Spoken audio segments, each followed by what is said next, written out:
बिस्मिल्लाहिर्रहमानिर्रहीम। अस्सलाम वालेकुम दोस्तों, मैं फ़हीम अब्बास आपको खुश आमदीद कहता हूँ न्यूज़ कैफ़े में और उम्मीद करता हूँ कि आप सब खैरियत से हैं और आज के दिन का बल्कि इस हफ्ते का भी एक अच्छा सा आगाज़ कर चुके हैं। आइए अपने प्रोग्राम का आगाज़ करते हैं। प्रोग्राम का आगाज़ मैं आपको आज के टॉपिक से वो करूँगा। मैं बताते चलूँ कि आज हम जिस मौजू पे बात करने वाले हैं ये एक नहायत अहम मौजू है और सिर्फ पाकिस्तान के लिए नहीं, दुनिया भर के लोग जो हैं वो इस हवाले से बड़ा काम कर रहे हैं। आज हम बात करने वाले हैं रियल एस्टेट के हवाले से। आप जानते हैं पाकिस्तान की जिस तरह आबादी बढ़ रही है इसी तरह लोगों की रियल एस्टेट के हवाले से भी ज़रूरियात बढ़ रही हैं। करोड़ों लोग ऐसे हैं, करोड़ों ख़ानदान ऐसे हैं जिनको अपने घरों की ज़रूरत है, जिनके पास रहने को घर नहीं है, और बहुत सारे लोग ऐसे हैं जो रियल एस्टेट इंडस्ट्री से बिज़नेस करना चाहते हैं, काम करना चाहते हैं, मगर उनके पास जो सही डायरेक्शन वो नहीं है, उनके पास गाइडलाइन नहीं है। तो आज हम अपने प्रोग्राम में इसी हवाले से बात करने वाले हैं कि रियल एस्टेट में जिस तरह पाकिस्तान में बिज़नेस होता है, क्या इसी तरह पाकिस्तान से बाहर भी रियल एस्टेट में लोग बिज़नेस कर रहे हैं, या जो प्रॉपर्टी की ख़रीदो फ़रोख्त अपने रहने के लिए या अपने मुस्तक़बिल के लिए, बच्चों के लिए जिस तरह यहाँ कीमतें बढ़ रही हैं या जितना यहाँ पे सिक्योर है, क्या इतना ही दूसरे उन मुहज़्ज़ब माशरों में और बड़े बड़े ममालिक में इसी तरह सिक्योर है? और भी बहुत सारे इस तरह के मिलते जुलते सवालात होंगे। मेरे साथ एक बड़े अहम मेहमान मौजूद हैं जिनका ताल्लुक जो है वो रियल एस्टेट इंडस्ट्री से है। Co founder and chief sales officer हैं डाओ प्रॉपटेक के जनाब अवैस बरलास साहब। आप मेरे साथ स्टूडियो में। अस्सलाम वालेकुम, खुश आमदीद, कैसे हैं आप? वालेकुम फ़हीम साहब, अल्हम्दुलिल्लाह, I'm good. How are you? I'm good, great. Thank you. आप सुबह सुबह तशरीफ लाए। सुबह उठना वैसे वाकई मुश्किल होता है। हाँ sir, it's very tough, but ये कि आजकल हम लोग उठ जाते थे 7 साढ़े 7 बजे। अच्छा। बच्चा मेरा जो स्कूल जाता है तो ऑब्वियसली उसकी वजह से उठना पड़ जाता है ना, ये एक बड़ी कॉमन रीजन। अच्छा, ये प्रॉपटेक क्या है? जो मुझे समझ आया ना, ये एक प्रॉपर्टी और टेक्नोलॉजी से मिलती जुलती चीज़ है, right? Absolutely on point. So proptech जो है, अगर इसको मैं ब्रेक डाउन करूँ 2 लफ्ज़ों में, तो इट्स प्रॉपर्टी प्लस टेक्नोलॉजी। सो इसको बहुत सिंपल अल्फाज में अगर मैं एक्सप्लेन करना चाहूँ तो it's just a combination of both. Okay, ठीक है, where property and technology come together.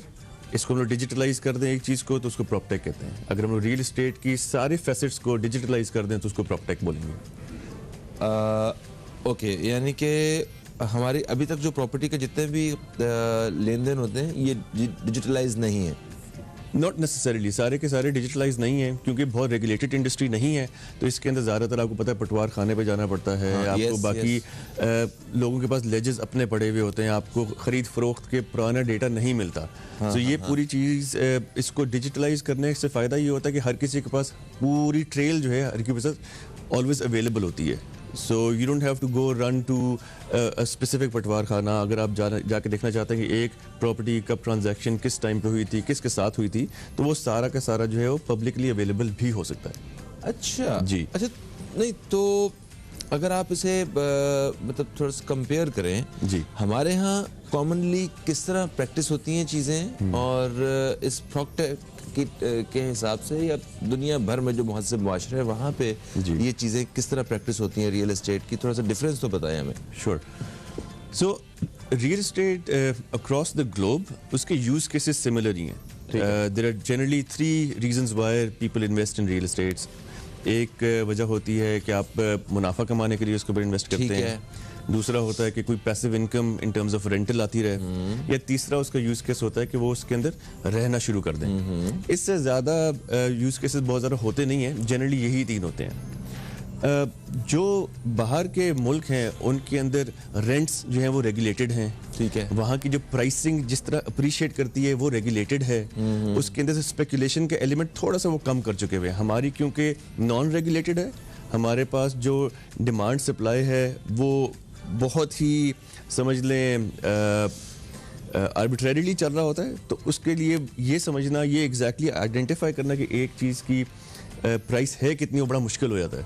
क्योंकि आपको ये नहीं पता होता जब आप कोई चीज़ लेने के लिए गए कि वो पिछला रेट क्या था जिसके ऊपर वो बिकी थी, या अभी जो बंदा ये बेच रहा है क्या ये सही रेट है कि नहीं है। सो बाहर के ममालिक अब क्या कर रहे हैं, देर मेकिंग श्योर कि जब भी रियल एस्टेट की बात हो तो सारा डेटा उनके पास पुराना हमेशा अवेलेबल होता है। हमारे पास डेटा की अवेलेबिलिटी बहुत कम है, सो उसकी वजह से हम थोड़ा सा लैग कर रहे हैं पीछे, but that's a good thing for investors as well, क्योंकि इसके अंदर से आपको फ़ायदा ये हो जाता है कि कुछ स्पेकुलेशन की वजह से आप ज़्यादा इन्वेस्टमेंट के अगेंस्ट रिटर्न्स भी बना सकते हैं। सही सही। अच्छा, अभी कीमतों के हवाले से कि जिस तरह कीमतें बढ़ती हैं बाहर और यहाँ पे, वो एक मेजर डिफरेंस है जो दोनों मार्केट्स में, हम इस पे बात करेंगे। ठीक है। अच्छा, मुझे ये बताएं कि हमारे यहाँ कौन से मामला डायरेक्टली ऐसे हैं जिनको डिजिटलाइज होने की ज़रूरत है? जैसे कि शहर में तो बहुत सारी ऐसी सोसाइटीज़ हैं जहाँ पे मेरा ख्याल है कि बाकायदा इदारे उसे हैंडल कर रहे हैं, तो वो डिजिटलाइज ही होगा। मगर उससे हट के जहाँ पटवार खानों के चक्कर लगाने पड़ते हैं वहाँ पे मामलात हो सकते हैं। राइट। सो आपने बिल्कुल सही बात की। सो जो सोसाइटीज़ हैं वो अपना काम कर रही हैं अपने एंड पे। ठीक है। अब हम लोग जो प्रॉपटेक होता है वो अवाम के लिए ज़्यादा होता है, नॉट फॉर द सोसाइटी। ठीक है।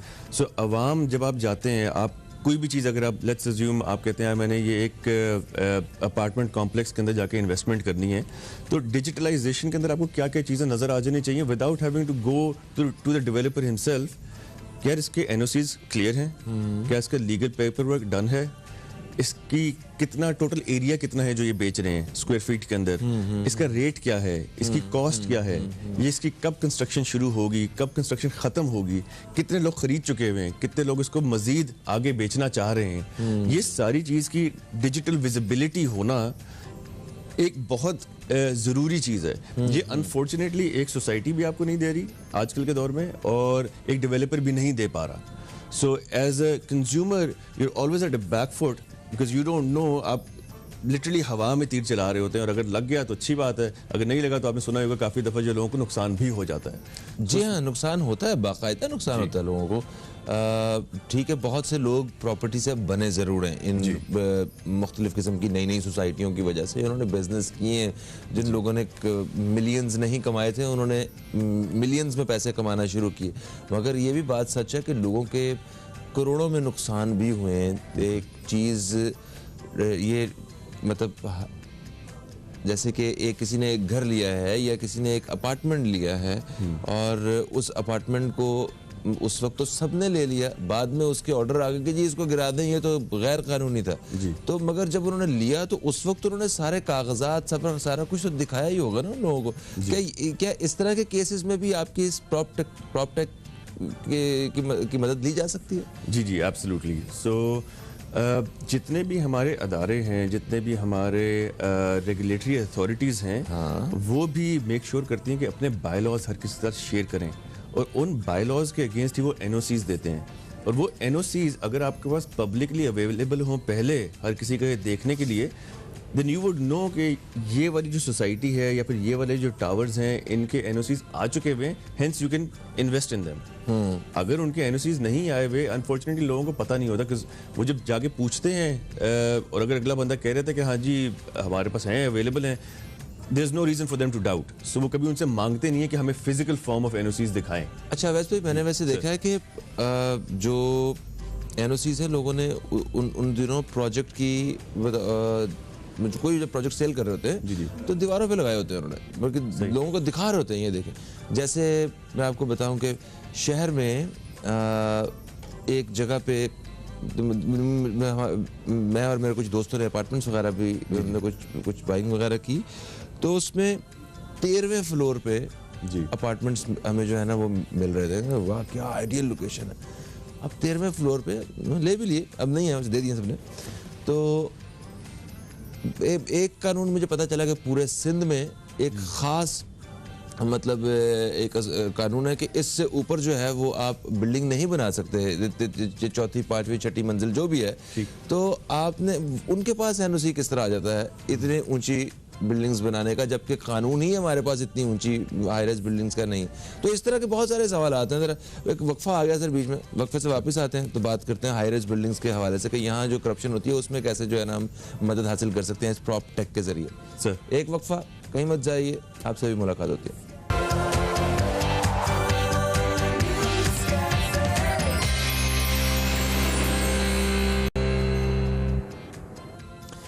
एक वक्फे के बाद आपको फिर से खुशामदीद। आप देख रहे हैं न्यूज़ कैफ़े, मैं हूं फ़हीम अब्बास। न्यूज़ कैफ़े में मेरे साथ हैं जनाब अवैस बरलास, जो कि co founder and chief sales officer हैं डाउ प्रॉपटेक के। रियल एस्टेट के हवाले से हम बात कर रहे हैं कि रियल एस्टेट इंडस्ट्री में किस तरह जिद्दत लाई जा सकती है, या इस जदीद दौर में दुनिया में किस तरह काम हो रहा है और पाकिस्तान में किस तरह काम हो रहा है। आने वाले दिनों में हम किस तरह इसके सारे मसाइल को हल करके इसको मज़ीद बेहतरी की तरफ लेके जा सकते हैं, इस बारे में बात हो रही है। मैं अवैस बरलास साहब, वक्फे से पहले हम जिस सवाल पे पहुंचे थे वो था कि हाई रेज बिल्डिंग्स के हवाले से किस तरह एक प्लॉट पे इस चीज़ का तयन किया जाता है कि यहाँ पे 15 फ्लोर्स होने चाहिए या 5 होने चाहिए या सिर्फ 2 होने चाहिए। ये कैसे पता चलता है, जरा इस पे थोड़ा सा गाइड करें। फहीम भाई, that's a very pertinent question, और ज़्यादातर लोगों को यहाँ पे यही टेंशन होती है कि जितने ज़्यादा फ्लोर हो उतना ज़्यादा अच्छा है। बट ये थोड़ा सा ना स्ट्रक्चरल इंजीनियरिंग वाली साइड पे बात आ जाती है। एक टर्म है जो कि कंस्ट्रक्शन के अंदर और रियल एस्टेट के अंदर इस्तेमाल की जाती है। It's called FAR, which is floor to area ratio. और फ्लोर टू एरिया रेशो जो है वो एक रेगुलेटरी अथॉरिटी या जो उसकी सोसाइटी होती है वो उसको ओके करती है। उसके बाद या बिल्डिंग कंट्रोल्स वाले जो उसको ओके करते हैं, उसके बाद उतनी स्टोरीज बन सकती हैं। एनीथिंग बियॉन्ड दैट वो इंक्रोचमेंट के उसमें हदूद में आ जाता है। द वे, बहुत सिंपल तरीके से अगर मैं बताऊं, अगर आपको एक कंपनी या फिर एक अदारा आपको कह रहे थे कि आपका 1:5 का रेशो है, आपके पास 1 कनाल का प्लॉट है, तो उसका मतलब ये है कि ग्राउंड से ऊपर आप 5 स्टोरीज बना सकते हैं। ठीक है, अगर आप 100% कवर्ड एरिया रखेंगे। ठीक है, अगर आप 50% कवर करेंगे एरिया, तो आप 5 की जगह 10 स्टोरीज बना सकते हैं। Okay, So that's what it means. So 1:5 के रेशियो पे FAR के एक कनाल पे 100% कवर्ड एरिया हो तो 5 स्टोरीज बनती हैं ग्राउंड अबव। अगर 50% कवर्ड एरिया हो तो 10 स्टोरीज बनती हैं। अच्छा, इसी हिसाब से हमारे सारे कवानीन बने हुए हैं जिनको फॉलो करना पड़ता है। एब्सोल्युटली, बिल्कुल मोटा मोटा आपको बता रहा हूँ, इस तरह होता है। अच्छा, ठीक है, तो इसमें कोई बहुत ज़्यादा कन्फ्यूजन वाली बात तो नहीं होनी चाहिए। फिर इतने ज़्यादा वाक़यात ऐसे हमारे सामने क्यों आते हैं? वो कहाँ पे, वो जो हल्का सा झोल जो है वो कहाँ पे है जिसकी वजह से अवाम और मतलब रियल एस्टेट इंडस्ट्री में काम करने वाले हजरात, आप जैसे लोग और वो सारे बिल्डर्स भी, उनके अपने मसाइल हैं, अवाम के अपने मसाइल हैं, तो वो कहाँ पे है सारी गलतियाँ? थोड़ा इसको मैं थोड़ा सा इसका जवाब दूंगा। प्लीज देखें, एक बहुत रफ रूल ऑफ थंब ये है कि आपकी जो रियल एस्टेट की जो मार्केट है वो होती है 4x ऑफ योर GDP। अच्छा, ठीक है, हमारा GDP है $300 बिलियन, ठीक है, ऑलमोस्ट। इसको आप मल्टीप्लाई बाय 4 कर लें तो $1.2 ट्रिलियन की एड्रेसेबल मार्केट है पाकिस्तान के अंदर फॉर रियल एस्टेट। ठीक है, बट इसको जो लोग चला रहे हैं, अनफॉर्चुनेटली वो इतने बहुत लाशऊर नहीं है रियल एस्टेट में। उनको इनके फंडामेंटल्स नहीं पता। ठीक है, सो वो आर्ग्यूमेंट्स बहुत गलत तरीके से ले चलते हैं। वो जब भी आप अगर किसी छोटे कॉन्ट्रैक्टर से जाके आप देखेंगे, वो जाके जब बहस कर रहा होगा किसी सोसाइटी वाले से, वो कहेगा सर एक और स्टोरी डालने दें, एक और स्टोरी डालने दें, इट्स ओके, विदाउट रियलाइजिंग कि उसका स्ट्रक्चरल इश्यूज है। ठीक है ना। और जो आगे साहब बैठे हुए हैं वो भी समझ रहे हैं कि यार एक और स्टोरी डालने से शायद बहुत ज़्यादा फर्क ना पड़े। ये सिर्फ कैसे नहीं है, आई एम नॉट सेइंग कि भी इस तरह होता है, बट जनरली यहाँ पे आके कुछ ना कुछ मेरे ख्याल से कोताहियाँ हो जाती हैं, जिसकी वजह से कुछ बिल्डिंग्स ऊपर थोड़ी सी इंक्रोचमेंट की हद में आ जाती हैं। सही सही, समझ गया। अच्छा, अब मुझे ये बताएं कि किसी भी एक चीज़ की कीमत है, जैसे एक प्लॉट है, वो उसकी पिछले 1 साल में कीमत 2 गुनी हो गई। सपोज, मैं ऐसे बहुत सारे केसेस होते हैं, 2 साल में 3 साल में कीमतें डबल हो जाती हैं चीज़ों की। लोगों ने देखा देखी उस जगह पे चीज़ें खरीदना शुरू कर दी। अब उस जगह की कीमत वो आसमान से बात कर रही है। ठीक, ओरिजिनली तो उस जगह की कीमत उतनी नहीं है जितने में वो सिर्फ खरीदार के ज़्यादा होने, इकोनॉमिक्स के रूल के मुताबिक कि आपके पास खरीदार ज़्यादा आए तो चीज़ की कीमत बढ़ गई है। तो ओरिजिनल कीमत से तो बहुत ज़्यादा पैसे आप दे रहे हैं। तो ये कैसे हो सकता है कि आप जब खरीदने जाएं चीज़ तो आपको उतने ही पैसे देने पड़े जो उस चीज़ की असल कीमत है? या असल कीमत जान कैसे सकते हैं हम? मेरा घर है, मैं चाहता हूँ कि अब इस मोहल्ले से छोड़ के मैं कहीं और चला जाऊँ, और अब उसकी कीमत कौन लगाएगा, उसका तयन कौन करेगा? जो कीमत मेरे जहन में है कि भाई ये तो 1 करोड़ का बिकना चाहिए, 1 करोड़ का उसका खरीदार नहीं है। ठीक। और 60-70 में मैं देना नहीं चाहता। इस तरह के बहुत सारे सवाल हैं जो अब हम सुनना चाहते हैं। राइट, सो आपका सवाल अगर मैं दोहराऊं तो इट्स मोर अबाउट कि एक जगह की वैल्यूएशन किस तरह की जाती है, कि एक जगह अगर आप घर लेना चाह रहे हैं तो आप कैसे देखेंगे अगर एक बंदा 1 करोड़ पे मांग रहा है तो वो जायज़ है या नहीं। ठीक है, एक तो ये है, और दूसरा रियल appreciation। प्राइस जो होती है चीज़ की वो उसमें, और ये मार्केट में एक हाथ दूसरे हाथ तीसरे हाथ बिकने के बाद जो चीज़ बीच में पैसे ऐड हो चुके होते हैं जो कहीं ना कहीं उस चीज़ की असल कीमत नहीं होती। सो ये जो पहले मैं आपको ये वाले सवाल को एड्रेस कर देता हूँ। जनरली इसको हम लोग अपनी ज़बान में कहते हैं मोमेंटम बेस्ड स्पेकुलेटिव प्राइसिंग। ठीक है, एक ज़मीन जब कोई बंदा लेता है तो उसके वो आप जब ज़मीन लेते हैं तो आप क्या सोच के लेते हैं? आप कहते हैं यार यहाँ पे बिल्डिंग बनेगी, यहाँ पे आबादी होगी, यहाँ पे स्कूल्स बनेंगे, अस्पताल बनेंगे। जब वो बनेंगे तो उसकी वजह से प्राइसेस ऊपर जाएंगी।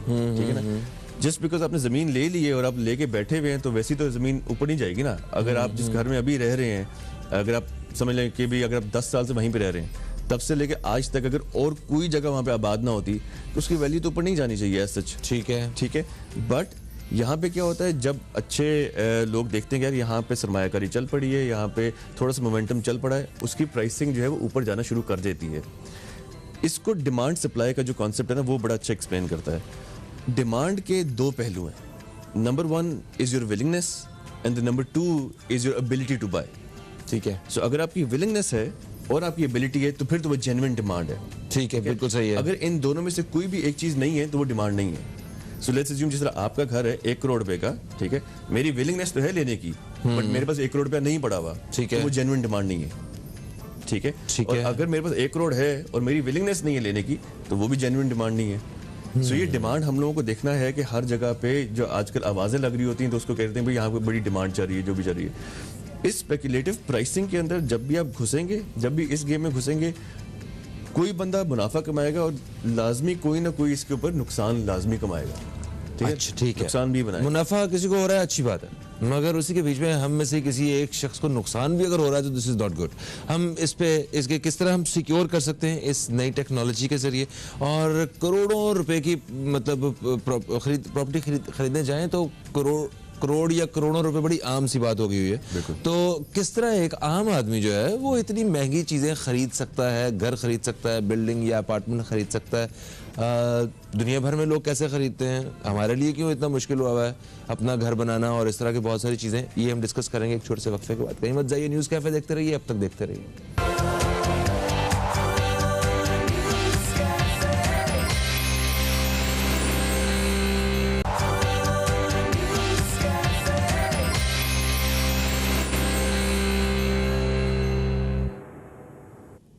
वेलकम बैक, आप देख रहे हैं न्यूज़ कैफ़े, मैं हूं फ़हीम अब्बास। न्यूज़ कैफ़े में मेरे साथ हैं जनाब अवैस बरलास साहब, जो कि आज हमें प्रॉप टेक के हवाले से बता रहे हैं। प्रॉपर्टी और टेक्नोलॉजी से मिल के ये प्रॉप टेक बनता है। तो आज इस जदीद दौर में रियल एस्टेट इंडस्ट्री में स्पेशली हम लोग किस तरह मतलब इस टेक्नोलॉजी से फ़ायदा उठाते हुए बहुत सारी चीज़ों को, बहुत सारे इश्यूज़ को सॉल्व कर सकते हैं, इजी कर सकते हैं, और मतलब उस जगह तक रसाई हासिल कर सकते हैं जहां एक आम आदमी की रसाई नहीं है। इस बारे में बात हो रही है। और हम वक्फे से पहले आपने हमें ये बताया कि एक चीज़ की कीमत जो है वो तब बढ़ती है जब वहाँ पे आबादी बढ़ रही हो। आप देखते हैं कि अच्छा स्कूल्स हैं, ये मेन रोड्स हैं, ये फलानी चीज़ आ गई है, यहाँ पे ये सिनेमाज आ गए हैं, ये वो मतलब पार्क्स हैं बच्चों के लिए, हॉस्पिटल्स हैं, और बहुत सारी ऐसी चीज़ें जो हम जिससे हम इस चीज़ का मुतय्यन करते हैं कि ओके ये एक अच्छी जगह है, यहाँ पे पैसे बढ़ रहे हैं। अब पैसे बढ़ रहे होते हैं, साथ कुछ बन नहीं रहा होता, आबादी नहीं बढ़ रही होती, बस चीज़ की कीमत बढ़ी जा रही होती है। और फिर एक दिन पता चलता है कि 6 महीने हो गए, अब वो चीज़ जो हमने 1.5 करोड़ की ली थी वो तो 1 करोड़ 10 लाख की है, तो 10 लाख की होगी है, 40 लाख रुपया उसमें नुकसान हो गया।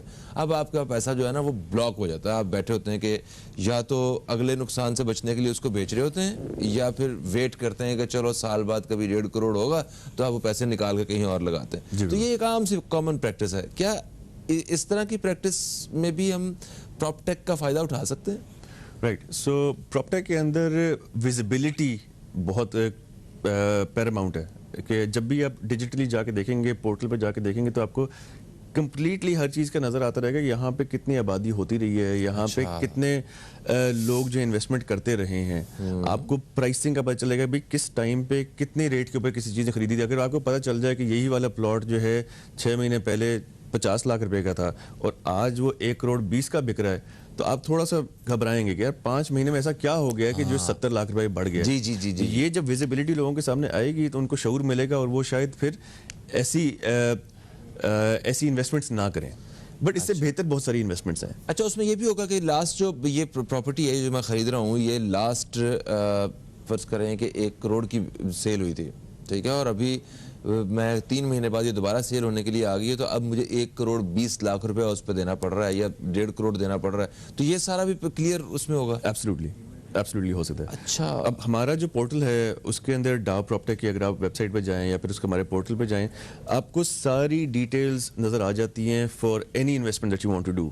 सो इन्वेस्टमेंट्स के अंदर आपको डिटेल्स क्या क्या नज़र आएंगी। अगर आप एक इन्वेस्टर हैं, आप देखना चाहेंगे उसके एनओसीज क्लियर हैं कि नहीं है, ड्राइंग्स अप्रूव्ड हैं कि नहीं है, इसके लीगल फ्रेमवर्क के अंदर ये कहाँ कहाँ पे चीज़ें आ रही हैं, इसके बायर्स कितने हैं, इसके सेलर्स कितने हैं, ये कितना एरिया है, कितना बन चुका हुआ है, किन लोगों ने ख़रीदा है। So complete transparency across the board जो है वो आपको हमारे पोर्टल के थ्रू नज़र आता है। ठीक है, आपके पोर्टल के बारे में मैं पूछूंगा ये क्या है, मगर मुझे ये बताइए कि इसमें डाटा कितना है और किन एरियाज़ को अभी आप कवर कर रहे हैं, और पाकिस्तान में ये काम कितनी तेज़ी से और किस किस पैमाने पे हो रहा है? सो हम लोग जो हैं अभी बहुत छोटी सी कंपनी है, हमारे पास बहुत ज़्यादा प्रोजेक्ट्स नहीं है। हमारे पास तकरीबन 6-8 प्रोजेक्ट्स हैं, बहरिया इस्लामाबाद के अंदर, DHA इस्लामाबाद के अंदर, नथिया गली के अंदर, और कुछ हमारे पास भावलपुर के अंदर कुछ प्रोजेक्ट्स हैं जो हम लोग कर रहे हैं। इनकी कंप्लीट विजिबिलिटी आपको मिल सकती है। हमारे एंड पे ड्यू डिलिजेंस जो है वो बहुत ज़्यादा होती है। सो या आई मीन ये सारी आपको इन्फॉर्मेशन मिल सकती है। अच्छा, और वो उसके लिए हमें किसी वेबसाइट वगैरह पे जी dowproptech.com, उसको DAOPROPTECH.com, इसके ऊपर अगर आप जाएंगे तो you'll get a lot of information। हम लोग कुछ वीडियोस वगैरह बनाते हैं जो कि रियल एस्टेट वैल्यूएशंस के ऊपर होती हैं कि आपने एक रेंट अगर आपको पता हो किसी जगह का तो उसके हिसाब से आप एक जगह की वैल्यू निकाल सकते हैं। अगर आपको ये पता हो कि आपकी इन्फ्लेशन और जीडीपी कितनी है तो उसकी बेसिस पे आप future valuation of that property भी निकाल सकते हैं। जबरदस्त, एक्सीलेंट। ये तो वहाँ पे साइट विजिट करके जो है हमें यकीनन फायदा होगा इसका। जी जी। मगर मुझे ये बताएं कि अपने घर की कीमत जी जी जो मुझे निकालनी हो और मैं उसका कैसे अंदाजा लगाऊं कि मेरे घर की ये कीमत। तो कराची के बारे में तो मैं नहीं बात करूंगा, मैं इस्लामाबाद के बारे में बात करता हूँ क्योंकि वो मेरी थोड़ी सी एक्सपर्टीज है। ठीक है। So, इस्लामाबाद के अंदर जो आपका रेंटल है, ठीक है, मेच्योर इलाके के अंदर, सो F8, F7, F6, वो जो भी आपका रेंटल है उसको आप मल्टीप्लाई करें 12 से, ठीक है, तो आपके पास साल का रेंटल आ जाएगा। और उसको आप डिवाइड कर दें 2.5% से, सो वो उस जगह की वैल्यूएशन ऑलमोस्ट बन जाती है। अच्छा, आपका रेंटल जो है इस्लामाबाद के अंदर 2.5% है of the total valuation of the property, ठीक है। अच्छा, इसका अगर मैं बहुत, और ये रेजिडेंशियल की बात कर रहा हूँ, कमर्शियल है तो कमर्शियल का जो है 5% है। इसका मतलब क्या है, अगर एक दुकान आपको 5 लाख रुपए रेंटल दे रही है साल का, हाँ, तो वो 5% है 1 करोड़ रुपए की। ओके, तो वो दुकान की वैल्यू 1 करोड़ रुपए है। ओके, ऐसी बात है। बिल्कुल जी, thank you so much Awais sahab, आप तशरीफ लाए और आप ये जो काम कर रहे हैं इसमें आपके लिए बहुत सारी दुआएं हैं कि आप बहुत कामयाबियां समेटें, और ये बिल्कुल अच्छा है। आप जिस तरह आप काम करते जाएंगे बाकी लोगों को भी इससे सहूलत होती जाएगी। थैंक यू सो मच, तशरीफ लाए आप। तो प्रोग्राम का वक्त अपने अख्ताम की तरफ आ गया और पता भी नहीं चला 1 घंटा कैसे गुजर गया। इंशाल्लाह आपसे कल फिर मुलाकात होगी। कल तक के लिए खुदा हाफिज। पाकिस्तान जिंदाबाद।